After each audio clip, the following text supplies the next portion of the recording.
불이 섞인 유리바다 같은 것이 있고 짐승과 그의 우상과 그의 이름의 수를 이기고 벗어난 자들이 유리바닷가에 서서 하나님의 검은 고를 가지고 하나님의 종 모세의 노래 어린 양의 노래를 불러 이르되 주 하나님 곧 전능하신 이시여 하시는 일이 크고 놀라우시도다.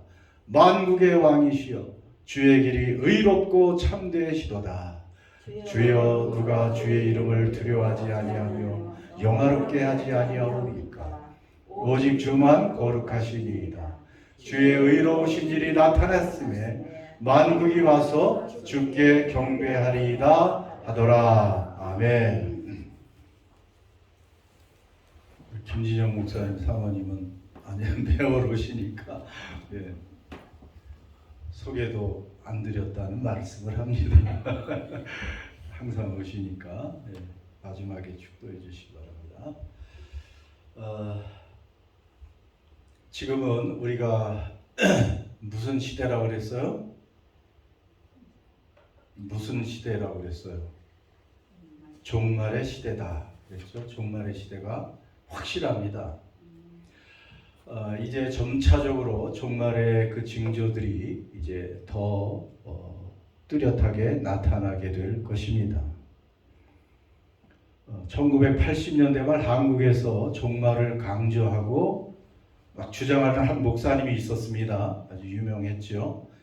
그런데 거기까지는 좋았는데 예수님이 재림할 날짜를 자기가 다 계산해 가지고 언제 어느 날 오시니까 다 준비하시오 해가지고 그냥 재산을 다 팔아가지고 기도원에 모여서 이제 주님이 오신다고 하는 날에 다 모여서 열심히 기도했죠.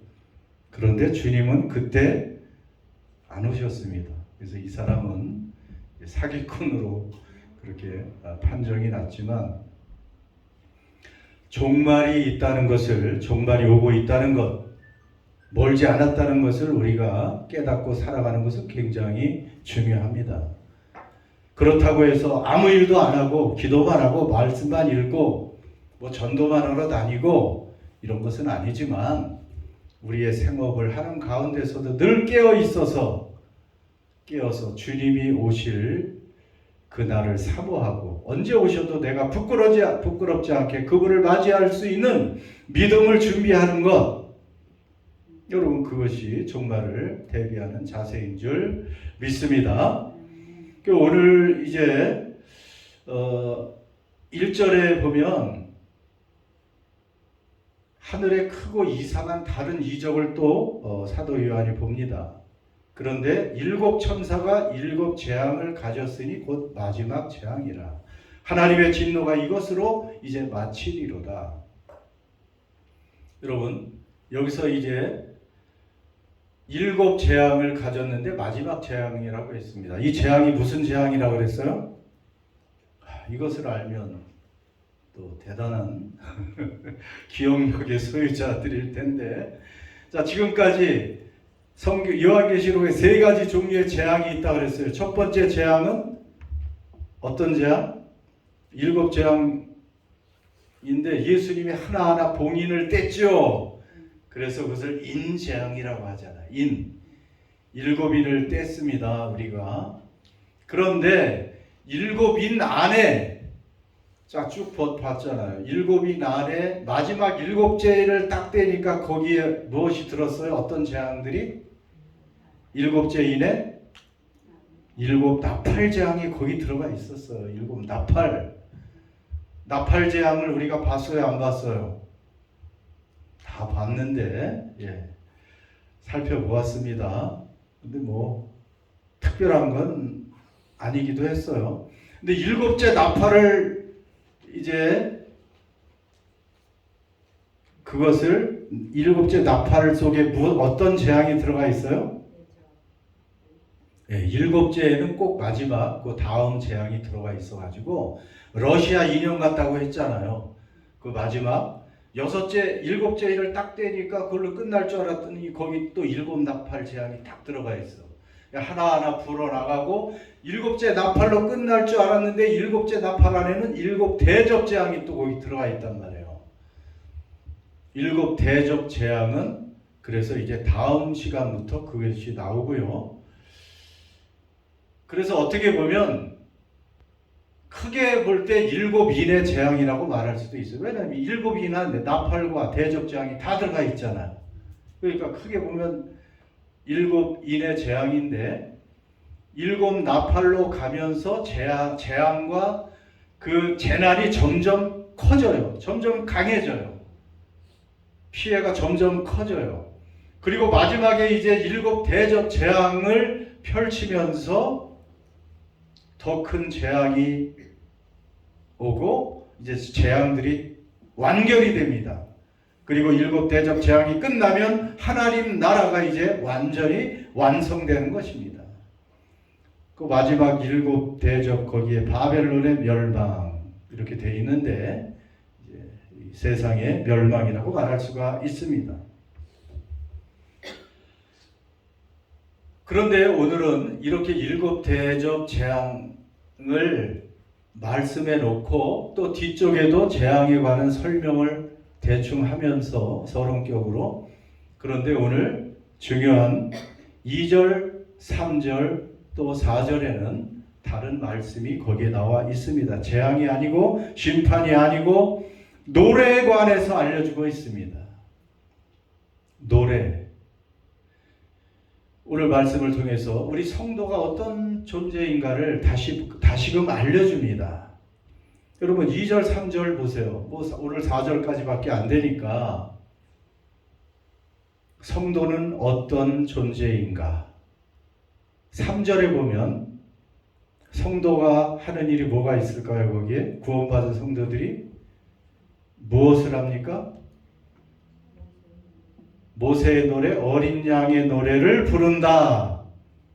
노래를 부릅니다. 하나님을 찬양하는데 그 노래가 무슨 노래예요? 모세의 노래와 어린 양의 노래를 부른다는 것입니다. 그런데 어떻게 보면 왜 모세의 노래라고 했을까? 왜 어린 양의 노래라고 했을까? 우리가 잘 알죠. 여러분 모세의 노래는 누가 불렀어요? 구약의 이스라엘 백성들이 모세를 통해서 애굽으로부터 구원을 받고 그리고 특별히 모세의 노래는 언제 정확히 불렀냐면 홍해를 건넌 후에 모세가 모세를 위시해서 이스라엘 백성들 이렇게 노래를 불렀어요. 이때 모세와 이스라엘 자손이 이 노래로 여호와께 노래하니 일러스되 내가 여호와를 찬송하리니 그는 높고 여호와로우시며 말과 그 탄자를 바다에 던지셨음이로다. 2절 같이요. 여호와는 나의 힘이요 노래시며 나의 구원이시로다. 그는 나의 하나님이시니 내가 그를 찬송할 것이요 내 아버지의 하나님이시니 내가 그를 높이리로다. 여호와는 용사시니 여호와는 그의 이름이시로다. 그가 바로의 병거와 그의 군대를 바다에 던지시니 최고의 지휘관들이 홍해에 잠겼고 깊은 물이 그들을 덮으니 그들이 돌처럼 깊음 속에 가라앉았도다. 그래서 이스라엘 백성들을 추격하던 그 바로와 그 정예 이집트 군대들이 바다에서 완전히 수장된 후에 그러나 이스라엘 백성들은 하나님이 바다에 길을 내셔서 마른 땅으로 그 홍해를 건넜죠. 그 후에 모세와 이스라엘 백성들이 하나님의 그 놀라운 구원을 노래했는데 하나님의 백성이 구원받은 백성이 하나님 앞에서도 똑같이 그 모세의 노래와 모세의 노래 그리고 어린 양의 노래를 3절에 의하면 부르고 있다는 것입니다. 그리고 어린 양의 노래는 무엇이겠어요? 이 어린 양인 예수님이니까 예수님과 함께 구원받은 신약의 성도들이 하나님을 찬양하는 그 노래가 바로 어린 양의 노래입니다. 그런데 어린 양의 노래를 부르는 성도들은 어디서부터 구원을 받았어요? 어디서부터 구원을 받았어요? 우리들은 바로의 추격, 애굽으로부터 구원을 받았습니까? 예, 크게 보면 그것도 맞기는 하지만, 예, 정확히는 우리는 죄로부터도 죽음으로부터도 완전히 자유케 되고 해방되었고, 사단의 권세에서 해방되었고, 그래서 2절에 보면 무엇을 이기고 벗어난 자들이라고 되어 있어요? 짐승과 그의 우상과 그의 이름의 수를 이기고 벗어난 자들이 유리바닷가에 서서 하나님의 거문구를 가지고 이 노래를 불렀다. 그런데 무슨 바다예요? 유리바다. 아까 이스라엘 백성들은 모세의 노래를 불렀을 때 어디서 노래를 불렀어요? 홍해바다, 홍해바닷가. 그런데 이번에는 유리바다입니다. 여러분, 하나님의 보좌는 수정같이 맑은 유리바다라고 이미 4장에 묘사되어 있었습니다. 수정같이 맑은 유리바다. 이 바다는 사실 부정적인 이미지가 성경에 강합니다. 혼돈이고 악이 들끓는 그런 아주 혼탁한 세력을 바다라고 말합니다. 그래서 용도 그 전에 보면 바다에서 나왔잖아요. 바다에서. 근데 유리바다라는 것은 아주 이제 잔잔하고 맑고 투명하고 더 이상 혼돈이나 악의 세력이 없다는 것을 알려주고 있습니다. 하나님의 보좌, 하나님이 완전히 다스리시고 평정한 그 하나님의 나라. 그래서 유리바다라고 말하고, 구약의 이스라엘 백성들이 그 홍해 바닷가에서 구원의 그 하나님을 찬양했듯이 성도들은 하나님 보좌 앞에서 그 유리 바닷가에 서서 검은고를 가지고, 악기들을 가지고 하나님의 종 모세의 노래, 어린 양의 노래를 부르는 존재가 되었다는 것입니다. 그래서 성도는 이렇게 노래하는 사람들인데, 두 노래는 모두 다 구원 사건 이후에 승리의 개가를 부르는 그러한 노래죠. 자, 그런데 노래를 부르는 장소가 유리바다라고 했는데, 유리바다 그것만 있으면 좋은데 앞에 뭐가 있어요? 유리바다에 무엇이 섞여 있어요? 무엇이 섞여 있다고 거기 되어 있어요? 네, 거기 친이 녹색으로 되어 있잖아요. 그 유리바닷가에 선 것은 좋은데 불이 섞인 유리바다라고 말합니다. 왜 불이 섞여 있을까? 여러분, 성경에서 불은 물론 하나님의 그 심판, 그것을 상징하기도 하고요. 불하면 정결하게 하는 도구라는 것을 우리가 알고 있습니다. 정금이 되기 위해서 불을 통과해야 찌꺼기들이 다 불순물들이 제거되고 정금이 되는 것처럼, 불이 있다는 것은 우리가 성도들이 정금같이 된다는 말씀입니다. 그래서 성도들은 불이 섞인 유리바닷가에 설 수밖에 없다는 거예요. 여러분, 우리들은 불과 또 물을 통과할 수밖에 없는 사람들입니다. 구체적으로 나와 있잖아요. 자, 2절에 보면 그 불같은 그 시험이 누구로 거기에 표현되어 있습니까? 불같은 시험이 무엇이겠어요? 짐승과 그의 우상과 그의 이름의 수, 이런 존재들이 성도들을 불처럼 시험하고 고통스럽게 한다는 것입니다. 그래서 짐승과 그 우상과 그 이름의 수를 이기고 벗어나야 되는 거예요. 짐승, 벌써 이제 여러분 우리가 요한계시록 13장에서 이 짐승과 그 다음에 그의 우상, 그 이름의 수, 그 이름의 수는 뭐라 그랬어요? 그 이름의 숫자 666이죠. 그거 다 했었잖아요. 얼마나 기억합니까? 짐승, 용에 의해서 사주를 받고 그 짐승은 그냥 짐승이 아니잖아요. 용, 사탄에 의해서 사주를 받은 이 세상의 어떤 강력한 정치, 경제적인 세력을 얘기한다고 그랬어요. 그런데 그 세력들이 하나님을 대적하고 교회와 성도를 박해하게 된다는 것이죠.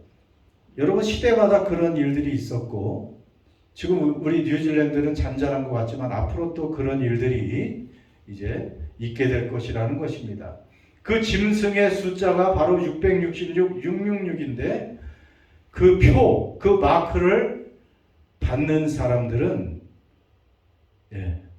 그 사람들은 이제 하나님의 심판으로 던져질 수밖에 없고, 짐승의 마크를 받는다는 것은, 짐승의 표를 받는다는 것은 짐승에게 속했다는 것을 말한다고 했잖아요. 하나님의 백성들은 하나님이 이마에 내 것이라고 인을 치신다고 하셨고, 그러나 생명책에 기록되지 못한 사람들은 짐승의 표를 받게 돼서 짐승의 것이고 짐승의 소유라고 그렇게 명령되고, 그들은 짐승에게 경배하고 짐승을 그 우상 앞에 절하고 거기에 굴복할 수밖에 없다는 것을 알려주고 있습니다.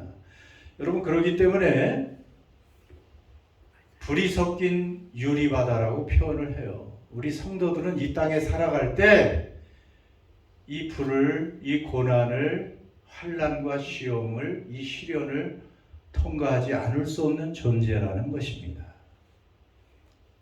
이 땅에 믿음을 가지고 살아가는데 아무런 시련도 없고 도전도 없고 불같은 그러한 고난을 당하지 않는다는 것은 어떻게 보면 그것은 성도의 삶이라고 말할 수 없습니다. 성경은 늘 우리에게 이렇게 경고하는 거예요.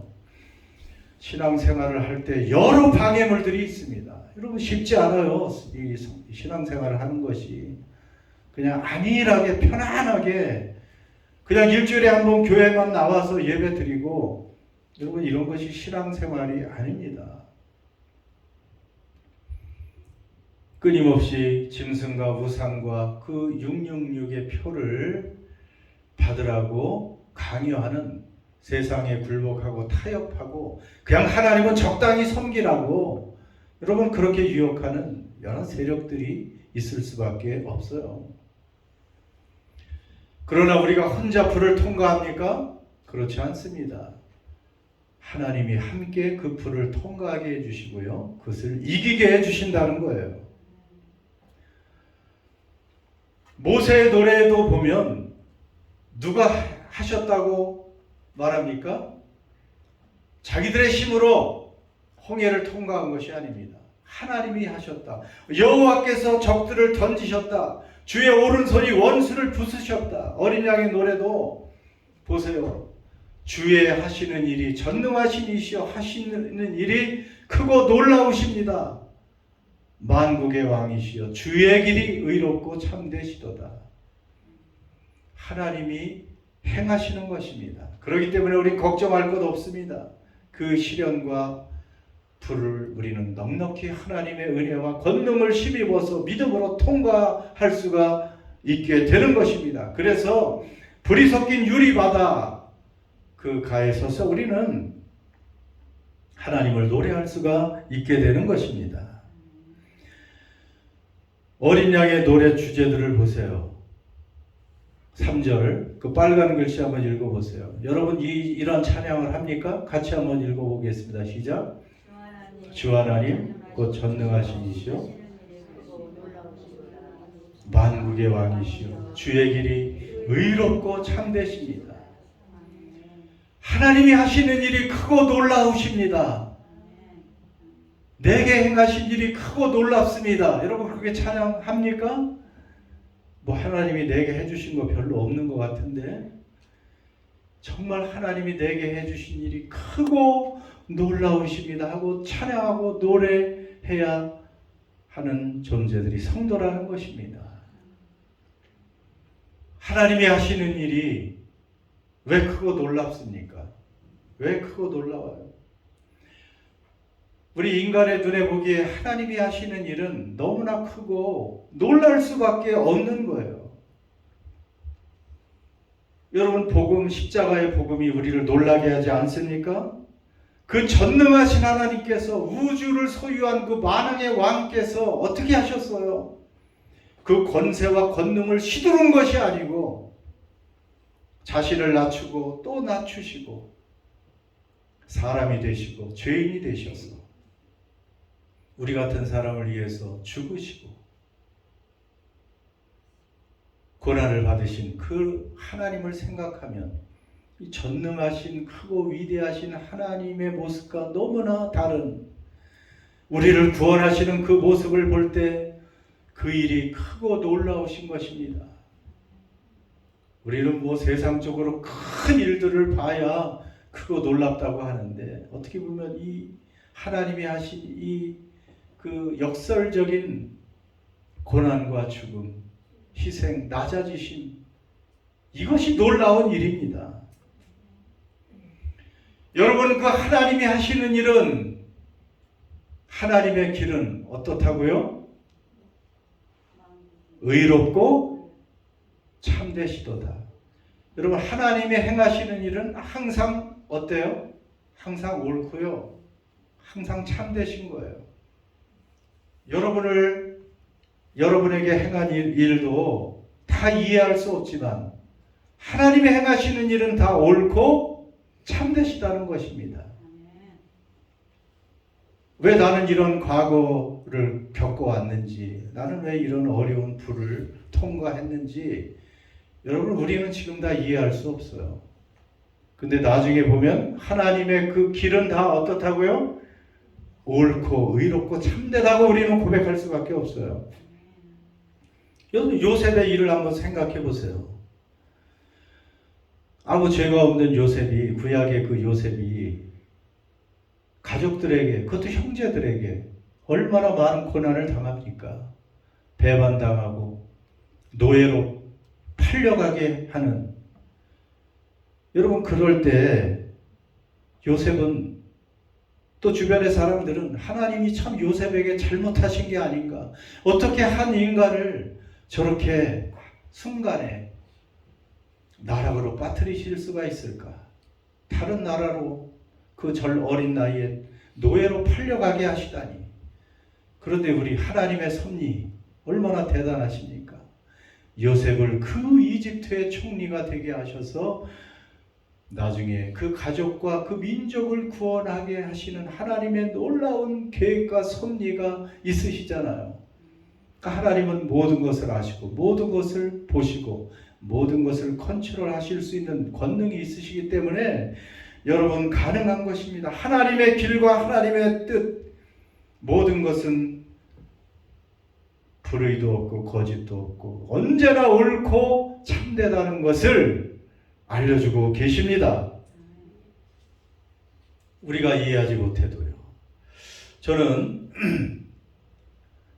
지난번 이제 미국에서 돌아올 때 한국에 온 팀을 먼저 보내야 됐기 때문에 거기 여섯 가정이 왔고 나는 혼자 갔기 때문에 그 사람들을 먼저 보내야 되니까 한국 비행기 편에 맞춰서 샌프란시스코 공항에 그분들을 먼저 보내고 그 다음 뉴질랜드 오는 비행기를 타야 되는데 10시간을 기다려야 됐습니다. 10시간을 공항에서 뭐 할 일이 있어야지 시간은 왜 이렇게 안 가는지, 몸은 피곤한데.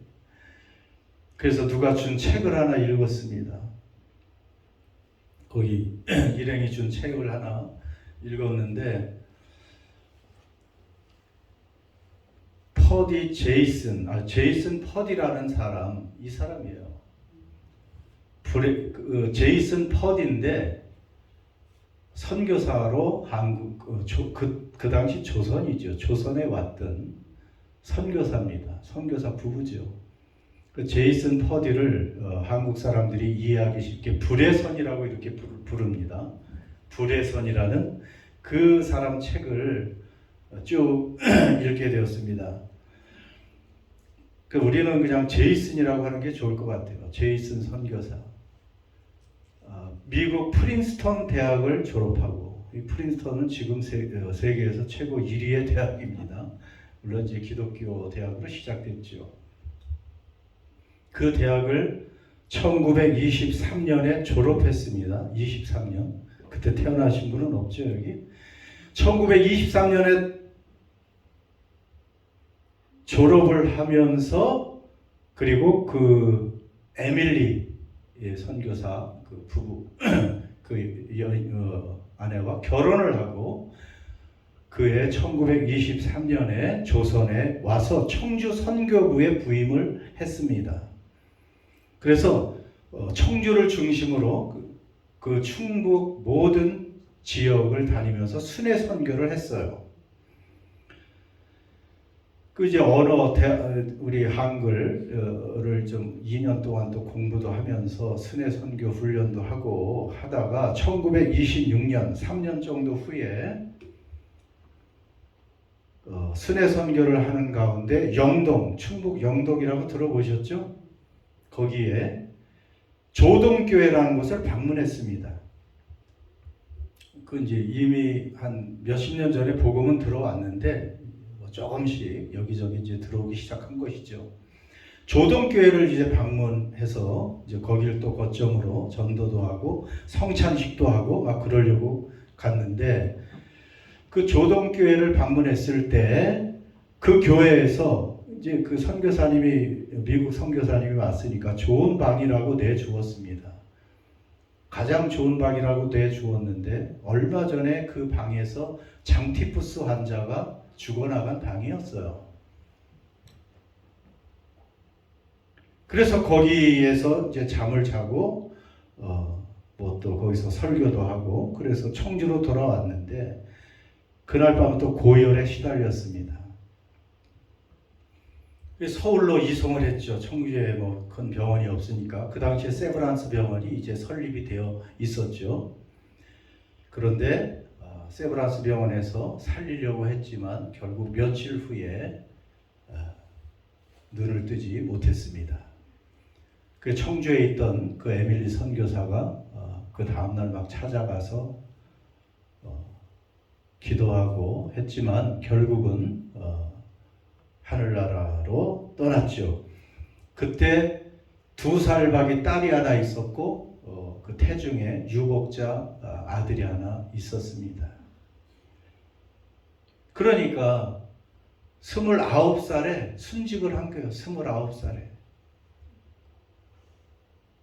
왜 하나님은 저렇게 젊을 때 모든 것을 바쳐서 그 캄캄한 조선에 온 그냥 얼마든지 허위호식하며 잘 살 수 있었던 그 미국의 삶을 버리고 하나님의 뜻을 위해서 복음을 위해서 조선에 왔던 저 젊은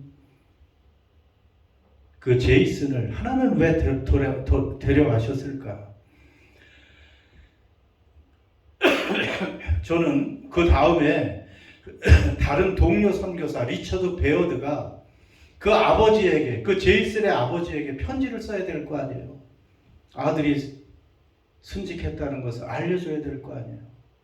그러니까 편지를 쓴 내용을 읽으면서 참 그때 많이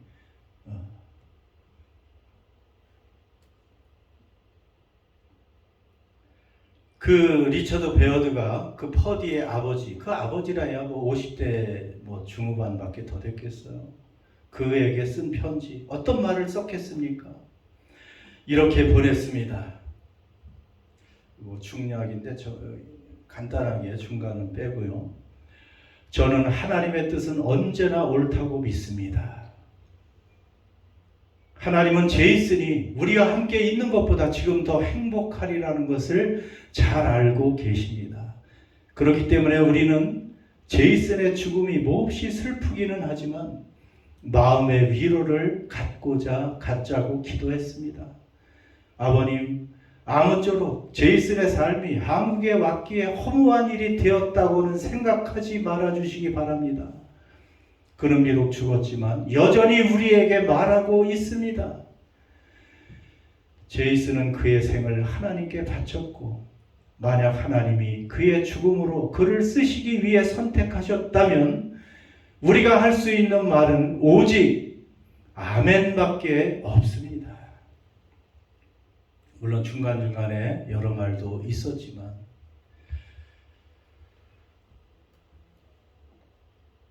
여러분, 그래서 제이슨 같은 이 퍼디 선교사의 그 순교 때문에 충북 지역의 복음이 굉장히 크게 확산이 됐고요.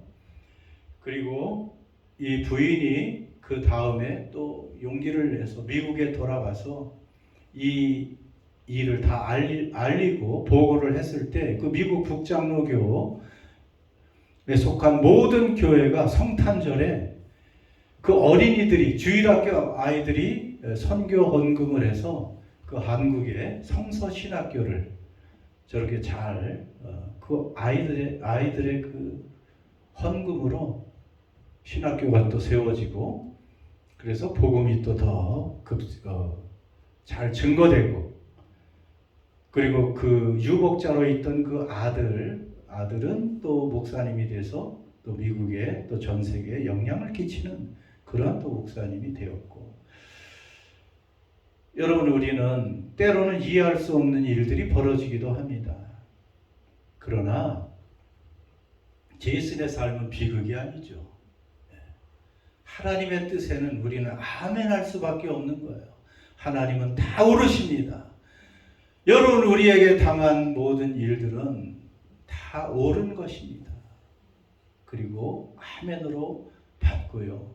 하나님은 그러한 고난을 통해서도 우리를 더욱 크게 사용하실 것이고 그리고 하나님의 그 뜻은 결국 이루어진다는 것입니다. 그렇기 때문에 우리는 어떤 경우에도 하나님을 신뢰하고 경외합니다. 마지막 4절 그래서 다 같이 읽습니다. 주여 누가 주의 이름을 두려워하지 아니하며 영화롭게 하지 아니하오리이까 오직 주만 거룩하시니이다. 주의 의로우신 일이 나타났음에 만국이 와서 주께 경배하리이다 하더라. 그래서 우리는 주의 이름을 여러분 두려워할 수밖에 없는 거예요. 누가 두려워하지 아니할 수 있습니까? 모르면 주님을 두려워하지 않죠. 주님을 모르니까. 그러나 주님을 알아가면 알아갈수록 그의 이름은 경외할 분이라는 것을 우리는 알고 주님만이 거룩하시고 거룩하다는 것은 구별되는 거예요. 어떤 신도 어떤 존재도 어느 누구도 감히 하나님의 거룩하심과 그의 지혜와 그의 권능과 그분의 영원하심과 그분의 부유함과 그분의 계획 거기에 비교할 수 없기 때문에 하나님만이 거룩하시고 그래서 결국은 만국이 와서 주께 경배할 때가 온다는 것입니다. 만국이 와서 하나님께만 경배하고요. 우리도 주님을 경배하는 것입니다. 그래서 우리도 하나님을 아는 우리를 구원하신 그 하나님, 크고 놀라운 일을 행하신 하나님을 우리는 경배하는 것입니다. 말씀을 마칩니다. 여러분 성도들은 결국은 마지막 날 불이 섞인 유리 바닷가에서 어린 양의 노래, 모세의 노래, 그 구원의 노래를 하는 사람들입니다. 이 땅을 살아갈 때 우리가 이해할 수 없는 불시험을 당하기도 하고 환난과 고난을 통과하는 것이 이 짐승이 지배하고 있는 세상에서 우리가 겪어내야 할 그러한 일들입니다. 그래서 오늘도 우리는 다 이해할 수 없어도 다 깨달을 수 없어도 나를 향하신 또 이 세상을 향하신 하나님의 계획은 언제나 옳으시고 하나님의 뜻은 이루어진다는 것, 이제 그날은 다가오고 있다는 것을 기억하며 하나님만 노래하고 하나님만 계속해서 예배할 수 있는 저와 여러분 되시기를 주의 이름으로 축복합니다. 기도합시다.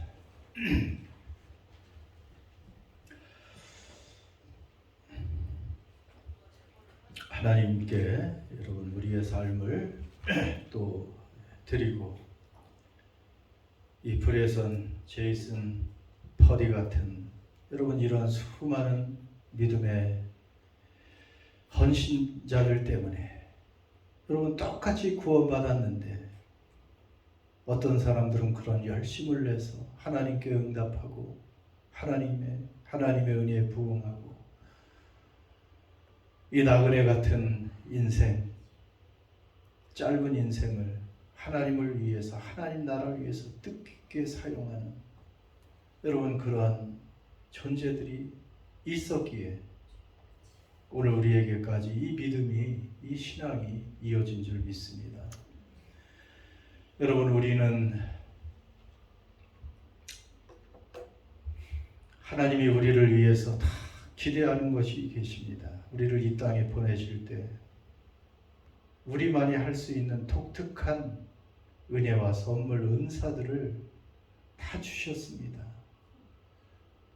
우월한 것도 없습니다. 하나님 보시기에 다 귀합니다. 그것을 사용해서 이 마지막 내 인생을 더 하나님을 위해서 무언가 기여하고 은혜에 부응하고 그 복음을 위해서 다시 오실 주님 앞에 내가 더 떳떳이 서기 위해서 내가 할 일이 무엇인가를 또 생각할 수 있는, 사라질 세상, 우리의 죽음과 함께 사라질 그런 세상의 것들, 거기에 우리가 청렴하지 말고 더 주님의 아름다운 그 나라를, 영원히 남는 가치 있는 그 일들을 우리가 행하기를, 그런 다시 한번 결단하고 우리 자신을 돌아보는 그러한 기도를 한번 드릴 수 있기를 바랍니다. 기도하겠습니다. 아버지 감사합니다. 아버지, 오늘도 우리는 이 퍼디의